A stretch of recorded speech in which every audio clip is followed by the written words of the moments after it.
Hello दोस्तों, एक बार फिर से स्वागत है आपका मेरे यूट्यूब चैनल आरएस नोट्स पर। और आशा करता हूं दोस्तों आप सब स्वस्थ होंगे, मस्त होंगे। दोस्तों, सामान्य विज्ञान की कड़ी चल रही है जिसमें आपको एसएससी से लेकर बीएड तक के सभी एग्जाम्स की तैयारी दोस्तों करवाई जा रही है। दोस्तों, टॉपिक वाइज सिलेबस आपको करवाया जा रहा है दोस्तों। तो आज का हमारा विषय है रसायन विज्ञान और टॉपिक है दोस्तों ईंधन, अम्ल, क्षार एवं लवण। एक ऐसा टॉपिक जिससे बार बार जो है दोस्तों, चाहे कोई सा भी एग्जाम हो, 2 से 3 क्वेश्चन बार बार पूछे जाते हैं।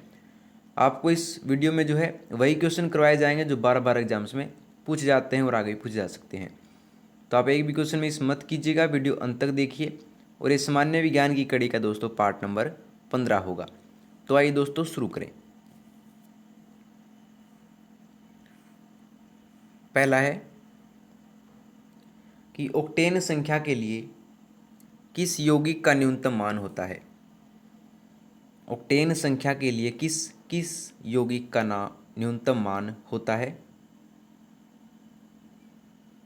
तो किस यौगिक का न्यूनतम मान होता है ऑक्टेन संख्या के लिए? तो ये होता है दोस्तों आइसो ऑक्टेन के लिए। दोस्तों ऑप्शन तीसरा इसका जवाब होगा दोस्तों। ठीक है, ऑप्शन तीसरा दोस्तों। अगला देखते हैं दोस्तों। हर एक क्वेश्चन महत्वपूर्ण होगा, वीडियो के साथ अंत तक बने रहिएगा। अगला, पेट्रोल की गुणवत्ता किस में अभिव्यक्त की जाती है। पेट्रोल की गुणवत्ता किस में अभिव्यक्त की जाती है? तो ये अभिव्यक्त की जाती है दोस्तों ऑक्टेन संख्या में। ऑप्शन तीसरा दोस्तों मोस्ट इंपोर्टेंट क्वेश्चन है। पेट्रोल की गुणवत्ता ऑक्टेन संख्या में अभिव्यक्त की जाती है दोस्तों।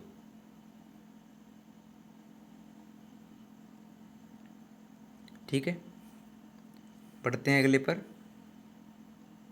कि CaC2 जल से उपचारित करने पर यह क्या देता है।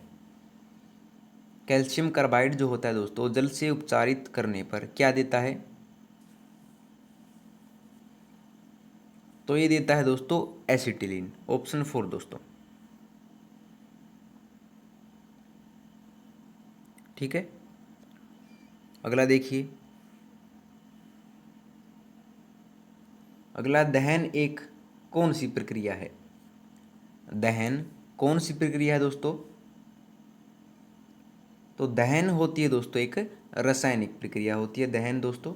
ऑप्शन 4, किसी चीज़ का जलना रासायनिक प्रक्रिया में शामिल होता है। ऑप्शन 4 इसका जवाब होगा दोस्तों। मोस्ट इंपोर्टेंट क्वेश्चन था। अगला है कि सोडा क्षार किसका नाम है। दोने का सोडा दोस्तों बार बार पूछा गया क्वेश्चन है। दोने का सोडा का रासायनिक नाम क्या है दोस्तों? तो यह है जल योजित सोडियम कार्बोनेट। ऑप्शन 4 दोस्तों। दोने का सोडा है जल योजित सोडियम कार्बोनेट।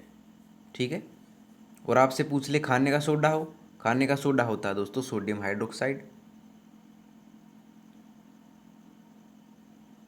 ठीक है दोस्तों, याद रखिए। अगला है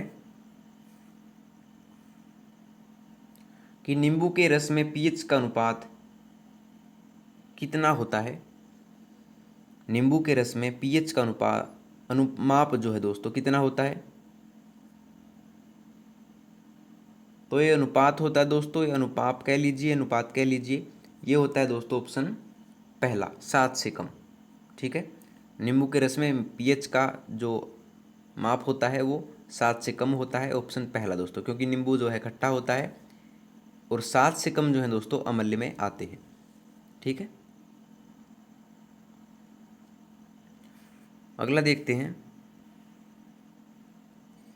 बायोगैस बनाने के लिए सामान्यतः प्रयुक्त द्रव कौन सा है। बायोगैस बनाने के लिए सामान्यतः प्रयुक्त द्रव कौन सा है? तो यह दोस्तों पशुओं का अपशिष्ट। बायोगैस बनाने के लिए सामान्यतः प्रयुक्त द्रव है दोस्तों पशुओं का अपशिष्ट। ऑप्शन पहला इसका जवाब होगा दोस्तों। ठीक है दोस्तों, बढ़ते हैं अगली क्वेश्चन पर। अगला, निम्नलिखित में से किस ईंधन के कारण जो है पर्यावरण में न्यूनतम प्रदूषण होता है? निम्नलिखित में से किस ईंधन के कारण पर्यावरण में न्यूनतम प्रदूषण होता है? तो ये होता है दोस्तों हाइड्रोजन के कारण। ऑप्शन तीसरा दोस्तों, हाइड्रोजन ईंधन के कारण जो है पर्यावरण में न्यूनतम प्रदूषण होता है दोस्तों।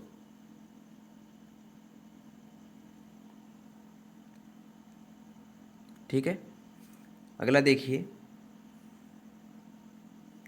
फोटोग्राफी की फिल्म बनाने के लिए सिल्वर के कौन से लवण का प्रयोग किया जाता है दोस्तों? मोस्ट इंपोर्टेंट क्वेश्चन है। फोटोग्राफी की फिल्म बनाने के लिए सिल्वर के कौन से लवण का प्रयोग किया जाता है? तो ये किया जाता है दोस्तों, याद रखिए, सिल्वर सल्फेट का प्रयोग किया जाता है दोस्तों। ऑप्शन तीसरा। ठीक है दोस्तों,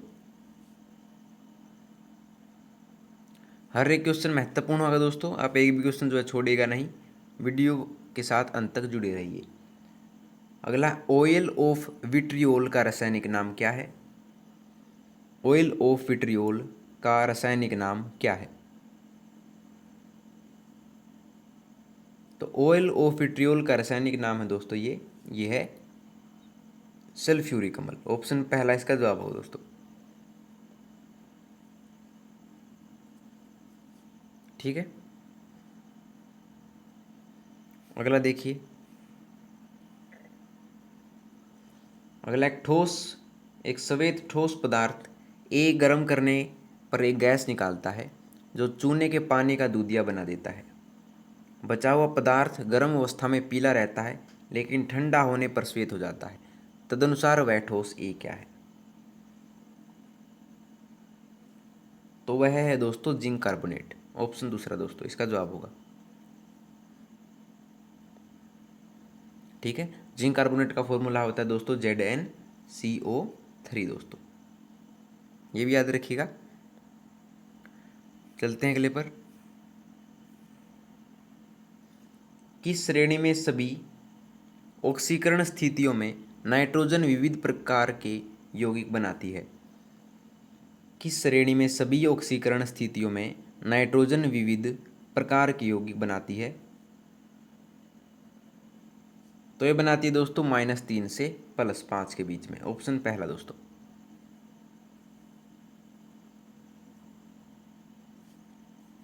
ठीक है दोस्तों,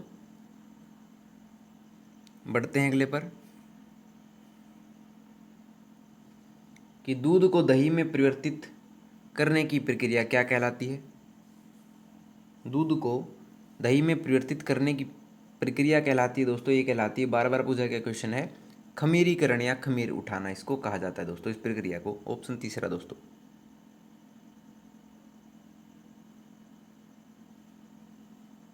ठीक है, बढ़ते हैं अगले पर। निम्नलिखित में से सबसे प्रबल अम्ल कौन सा है? निम्नलिखित में से सबसे प्रबल अम्ल कौन सा है?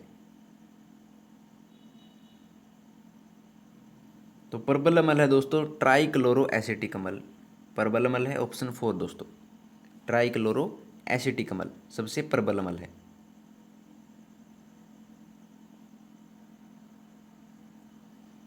बढ़ते हैं अगले पर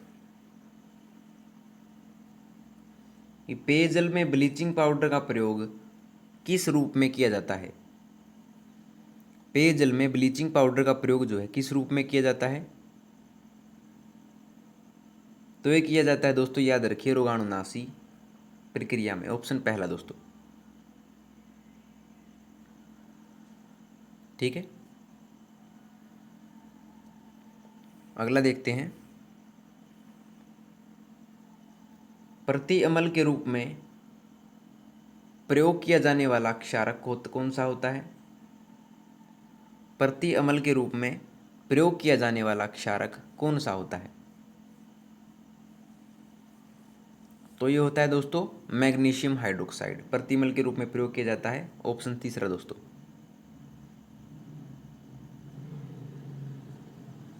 ठीक है, बढ़ते हैं अगले पर। कि शुष्क पाउडर अग्निशामक में होता है। शुष्क पाउडर अग्निशामक में कौन से पदार्थ होते हैं दोस्तों? तो ये होते हैं बालू और सोडियम बाइकार्बोनेट। ऑप्शन 4 इसका जवाब होगा दोस्तों। शुष्क पाउडर अग्निशामक में जो है बालू और सोडियम बाइकार्बोनेट पदार्थ होते हैं। ऑप्शन 4 दोस्तों।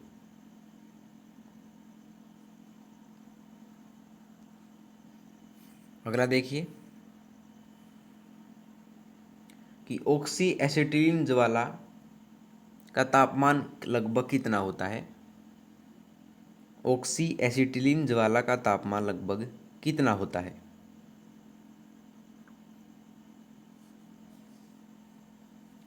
तो ये लगभग होता है दोस्तों, याद रखिए 3200 डिग्री सेल्सियस इसका तापमान होता है। ऑप्शन दूसरा दोस्तों।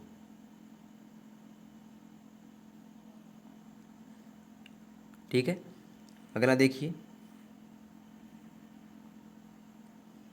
विमानन गैसोलीन में ग्लाइकोल मिलाया जाता है क्योंकि यह विमानन गैसोलीन में जो है ग्लाइकोल मिलाया जाता है। क्यों मिलाया जाता है?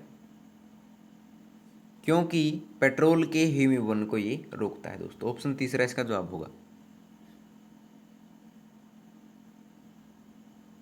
ठीक है, विमानन गैसोलीन में ग्लाइकोल इसलिए मिलाया जाता है क्योंकि पेट्रोल जो है इससे जमता नहीं है। ठीक है, अगला बढ़ते हैं। निम्न में से किसका प्रयोग नोदक या रॉकेट में ईंधन के रूप में किया जा सकता है? निम्न में से किसका प्रयोग नोदक या रॉकेट में ईंधन के रूप में किया जा सकता है? तो ये किया जा सकता है दोस्तों द्रव हाइड्रोजन प्लस द्रव ऑक्सीजन का प्रयोग जो है नोदक या रॉकेट में ईंधन के रूप में किया जा सकता है दोस्तों। ऑप्शन 4।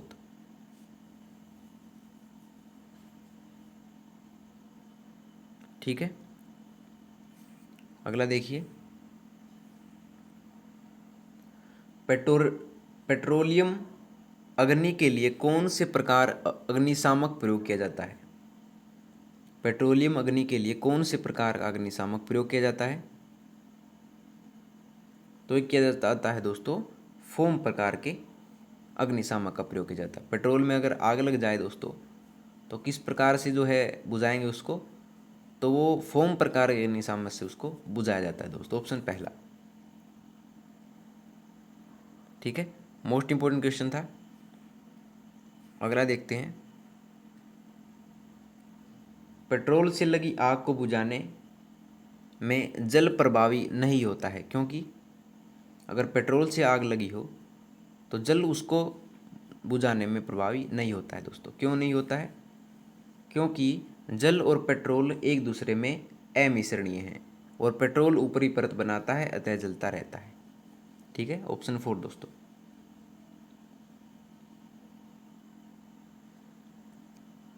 अगला देखते हैं निम्न में से किसको भूरा कोयला कहा जाता है? निम्न में से किसको भूरा कोयला कहा जाता है? तो ये कहा जाता है दोस्तों, याद रखिए ऑप्शन 4 लिग्नाइट को भूरा कोयला कहा जाता है दोस्तों। ऑप्शन 4। ठीक है, और बता दें आपको लिग्नाइट जो है दोस्तों ये कहाँ पर पाया जाता है?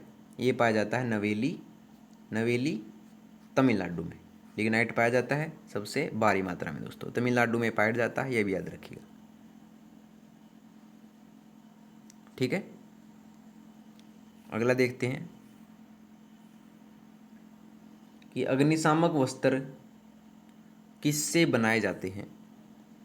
अग्निशामक वस्त्र किससे बनाए जाते हैं?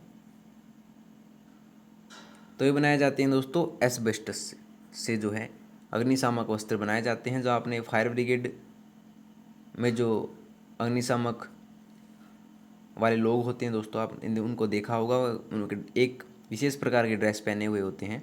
तो वो ड्रेस जो है उनके एस्बेस्टस से बनाई जाती है दोस्तों, याद रखिए। ऑप्शन दूसरा।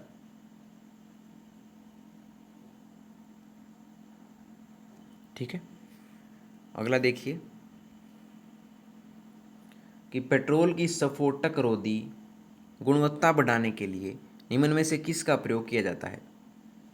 पेट्रोल की स्फोटक रोधी गुणवत्ता बढ़ाने के लिए निम्न में से किसका प्रयोग किया जाता है?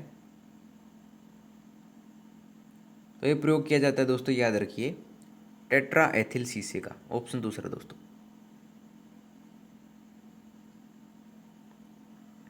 ठीक है, बढ़ते हैं अगली ओर। बायोडीजल के उत्पादन में निम्नलिखित में से कौन सी प्रक्रिया प्रयुक्त की जाती है? बायोडीजल के उत्पादन में निम्नलिखित में से कौन सी प्रक्रिया जो है प्रयुक्त की जाती है? तो ये की जाती है दोस्तों, ट्रांस एस्ट्रीफिकेशन प्रक्रिया प्रयुक्त की जाती है। ऑप्शन तीसरा दोस्तों।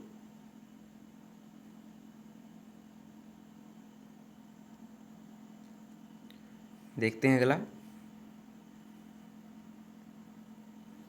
प्रति ग्राम ईंधन द्वारा मोचित ऊर्जा की दृष्टि से निम्न में से सर्वोत्तम ईंधन कौन सा है? प्रति ग्राम ईंधन द्वारा मोचित ऊर्जा की दृष्टि से निम्न में से सर्वोत्तम ईंधन दोस्तों कौन सा है? तो यह है दोस्तों हाइड्रोजन। ऑप्शन पहला दोस्तों। ठीक है, देखते हैं अगला। अमोनिया का एक गुण कौन सा है? अमोनिया का गुण एक कौन सा है इनमें से? तो अमोनिया का गुण है दोस्तों, इसके जलीय विलयन में लाल लिटमस नीला हो जाता है। ऑप्शन फोर दोस्तों।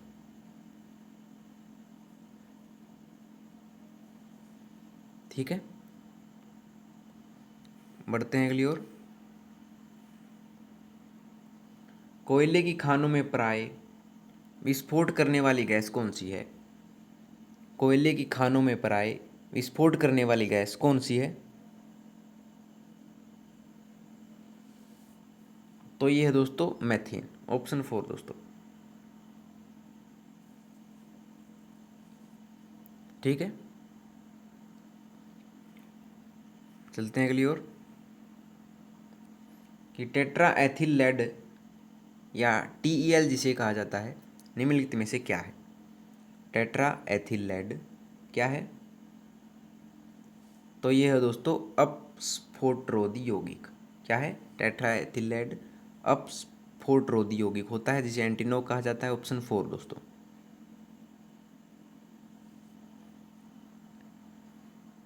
ठीक है दोस्तों, चलते हैं अगले पर। कि रसोई की गैस एक मिश्रण है।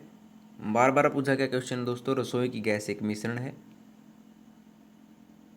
तो रसोई गैस होती दोस्तों ब्यूटेन और प्रोपेन की एक मिश्रण होती है। ऑप्शन तीसरा दोस्तों।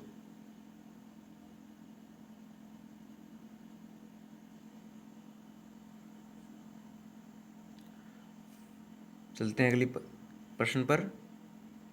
कि वायु में हाइड्रोजन जब जलने लगती है तब क्या पैदा करती है? वायु में हाइड्रोजन जब जलने लगती है तो ये दोस्तों क्या पैदा करती है? ये जल पैदा करती है। ऑप्शन दूसरा दोस्तों।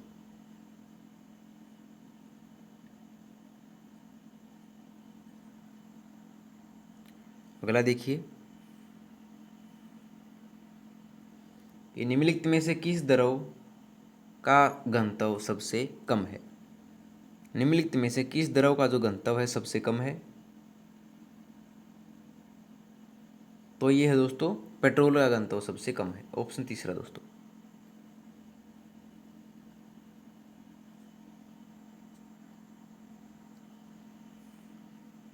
अगला है कि मोमबत्ती बनाने के लिए प्रयुक्त मोम रासायनिक दृष्टि से एक मिश्रण किसका है?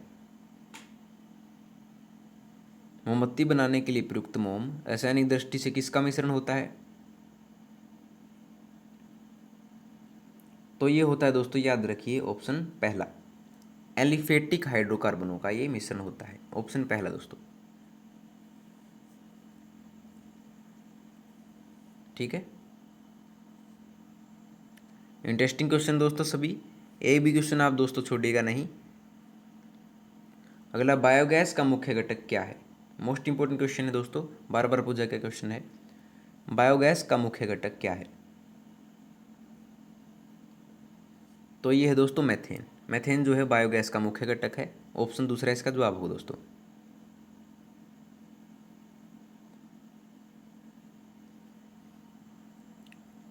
ठीक है, चलते हैं अगली ओर कि बैटरी में निम्नलिखित में से किस एक अमल का प्रयोग किया जाता है। बैटरी में निम्नलिखित में से जो है किस एक अमल का प्रयोग किया जाता है। तो ये किया जाता है दोस्तों, याद रखिए, सल्फ्यूरिक अम्ल का प्रयोग किया जाता है बैटरी में। ऑप्शन तीसरा दोस्तों।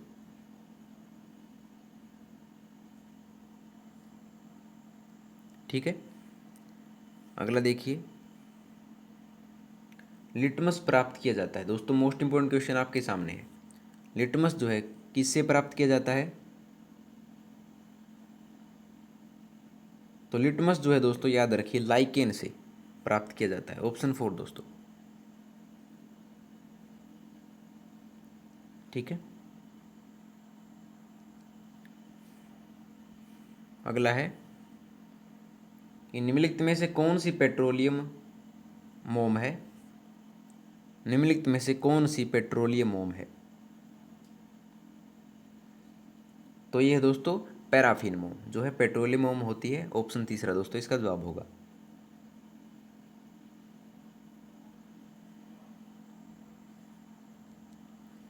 देखते हैं अगला कि किडनी स्टोन में निम्नलिखित में से क्या पाया जाता है। दोस्तों 12 पूछा गया क्वेश्चन है। किडनी स्टोन जो पथरी होती है हमें, जो गुर्दे में होती है, निम्नलिखित में से क्या पाया जाता है।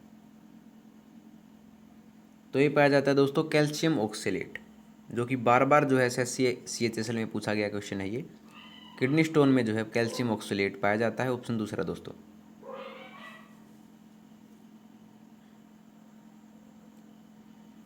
अगला देखिए,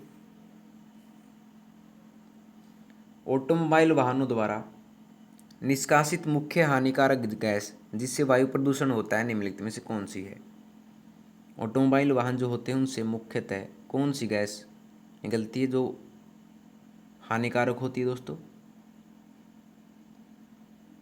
तो यह है कार्बन मोनोऑक्साइड, जिसको CO से डिनोट किया जाता है दोस्तों। ऑप्शन पहला।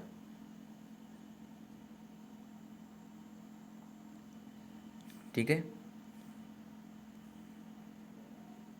अगला, अग्निशामक के रूप में किस गैस का प्रयोग किया जाता है। अग्निशामक के रूप में जो दोस्तों आपको पता होगा कार्बन डाइऑक्साइड का प्रयोग किया जाता है दोस्तों। ऑप्शन पहला, CO2 का प्रयोग जो है अग्निशामक के रूप में किया जाता है दोस्तों।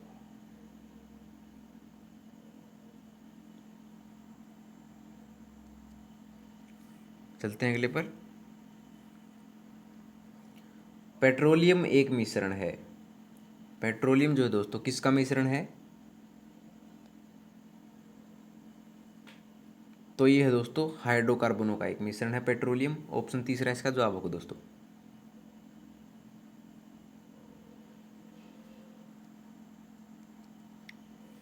चलते हैं अगले पर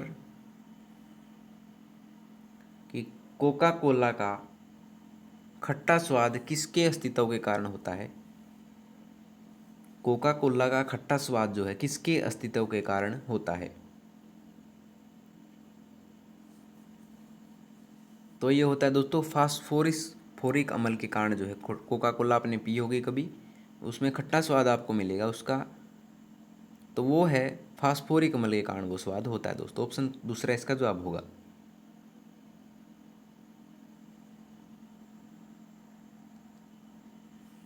अगला देखिए कि रासायनिक दृष्टि से चूने का पानी कैसा होता है। रासायनिक दृष्टि से चूने का पानी जो है दोस्तों, तो चूने का पानी का रासायनिक नाम क्या है। ये है दोस्तों कैल्शियम हाइड्रोक्साइड। ऑप्शन पहला दोस्तों, कैल्शियम हाइड्रोक्साइड दोस्तों इसका रासायनिक नाम होता है। ऑप्शन पहला।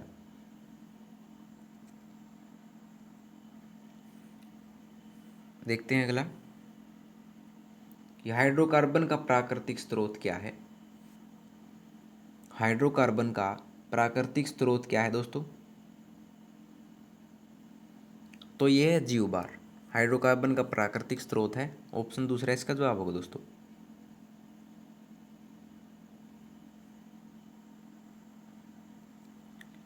अगला देखिए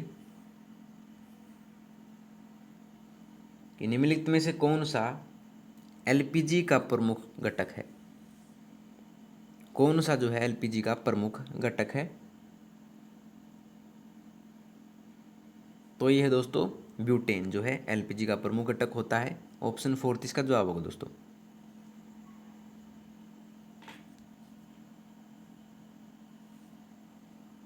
ठीक है दोस्तों, मोस्ट इंपोर्टेंट क्वेश्चन था। अगला, निम्नलिखित में वह कौन सा अम्ल है जो मूलतः कार्बनिक नहीं होता है। निम्नलिखित में वह कौन सा अम्ल है जो मूलतः कार्बनिक नहीं होता है, तो ये दोस्तों सल्फ्यूरिक अम्ल जो है मूलतः कार्बनिक नहीं होता है। ऑप्शन दूसरा दोस्तों।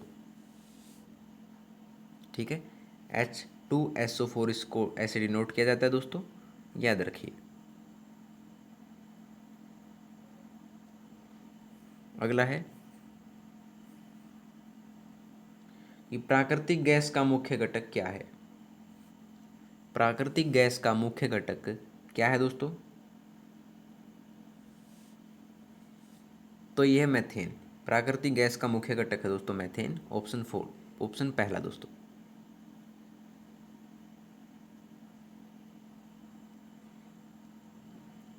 अगला देखिए कि पुनः पूर्ति योग्य ऊर्जा स्रोत का एक उदाहरण कौन सा है, जिसको दोबारा से जो है पूर्ति योग्य बनाया जा सकता है, वो ऊर्जा स्रोत कौन सा है दोस्तों, तो वो है जैव मात्रा जो है उसको पुनः निर्मित या पुनः उसको पूर्ति योग्य बनाया जा सकता है दोस्तों। कोयला, पेट्रोलियम, लिग्नाइट जो है दोस्तों ये पुनः पूर्ति योग्य ऊर्जा स्रोत नहीं है। तो ऊर्जा जैव मात्रा जो है ये पुनः पूर्ति योग्य ऊर्जा स्रोत है दोस्तों। ऑप्शन 4 इसका जवाब होगा। और अंतिम दोस्तों इस टॉपिक का कि व्यापारिक वैसलीन किससे निकाला जाता है। आप दोस्तों हाथों पर, मुंह पर जो है वैसलीन लगाते होंगे, तो व्यापारिक वैसलीन किस से निकाला जाता है, तो निकाला जाता है दोस्तों, याद रखिए, पेट्रोलियम से। पेट्रोलियम से जो है दोस्तों ये निकाला जाता है। ऑप्शन 4 दोस्तों इसका जवाब होगा। ठीक है, तो लीजिए दोस्तों आपकी वीडियो होती है यहाँ पर कंप्लीट। अगर आपको वीडियो पसंद आई हो तो वीडियो को लाइक, शेयर और कमेंट करके जरूर बता दीजिएगा, और आर एस नोट्स चैनल को सब्सक्राइब कर लीजिए दोस्तों। तो मिलते हैं आपसे अगली वीडियो में नए रोचक प्रश्नों के साथ। तब तक के लिए धन्यवाद दोस्तों।